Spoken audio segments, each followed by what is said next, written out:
Barangay Ginebra updates tayo mga kaibigan. Cedric Bearfield nagpapalakas lang pala at naghihintay ng trade sa Barangay Ginebra. Napahiya kasi siya sa huling laban nila kontra sa Ginebra. And before that kaibigan, please huwag kalimutan i-like and subscribe ang ating YouTube channel at pahit ng notification bell. Maraming salamat po. Well mga kaibigan, sa naging laban nga po kahapon ng Barangay Ginebra at ng Blackwater Bossing ay magandang revenge ang pinakita po ng Barangay Ginebra. Nagtapos ang score or final score sa 112-98. At tila nabigyan ng leksyon eto nga pong si Cedric Bearfield ng Blackwater Bossing.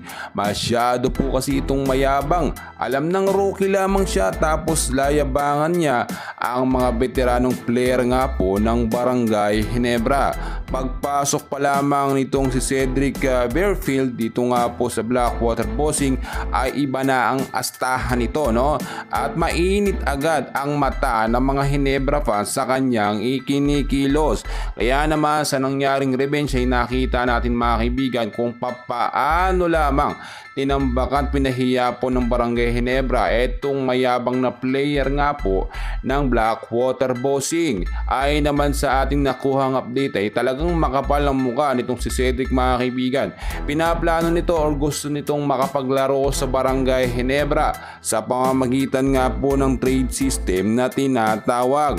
Sa kabilang update naman natin mga kaibigan, ang ganda so far ng ipinakita nga po na game nitong si Scotty Thompson, no? Sa naging laban nila kontra sa Blackwater Bossing ay meron po siyang 21 points, 10 rebounds at 11 assists. At isa po siya mga kaibigan sa may pinakamagandang highlights. Best player din po siya of the game, no? Etong si Scotty, at nakita naman natin na numbalik na ang magandang play nitong si Scotty Thompson at inaasahan ngayon siya ni Coach Timcon na magiging consistent hanggang sa mga susunod na game. Kung titignan nyo mga kaibigan sa sistema ngayon ni Coach Timcon, nakukuha na rin ng mga rookie ang talagang sistema ng triangle offense ni Coach Timcon. Noon pa man, inamin na nito nga pong si Scotty na nasa adjustment period pa rin sila. Pero as time goes by, nakukuha na po ng Ginebra ang kanilang magandang chemistry at momentum na magkakasama.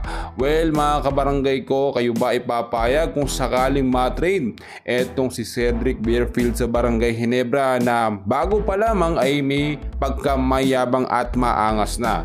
Please comment down below mga kaibigan, and please wag na wag kakalimutan mag-like and subscribe. Maraming salamat po.